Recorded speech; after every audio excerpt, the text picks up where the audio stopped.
In your vote 2024, President Joe Biden campaigning in the battleground state of Wisconsin today, working to put an end to the age concerns and convince the American public that he's capable of serving another 4 years. Our Washington correspondent Julia Benbrook joins us live from the White House to talk about the impact the investigation into Biden's handling of classified documents, Julia, could have on the 2024 race.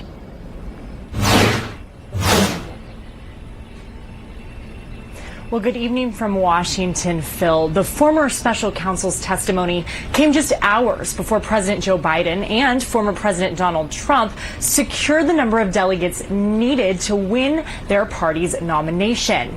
Now, it gave lawmakers a high-profile moment to score political points, but only time will tell if that had any influence on voters.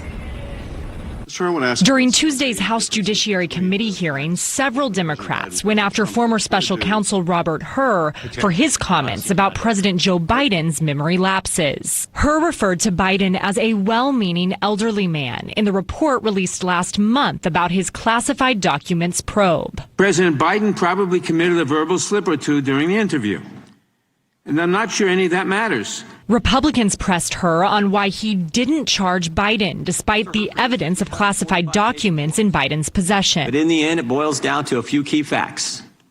Joe Biden kept classified information. Joe Biden failed to properly secure classified information. During his testimony, Hur strongly rejected the assertion that he'd exonerated the president, saying he didn't even use the term in his report.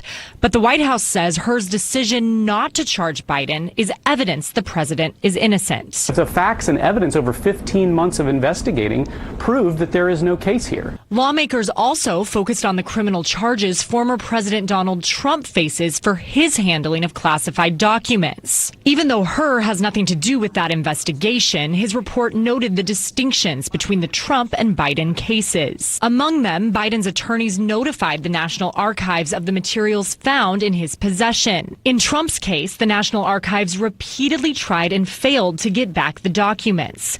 At one point, the FBI secured a search warrant for his Florida estate. Now, the classified documents case is just one of the many legal issues Trump is facing. In total, he now faces 88 criminal charges across 4 indictments. As for Biden, he's hoping to put the classified documents issue in the rear view and build off momentum from his State of the Union address. He's scheduled to visit several key battleground states this week. In fact, he's in Wisconsin right now. Reporting live at the White House, Julia Benbrook, WISH TV.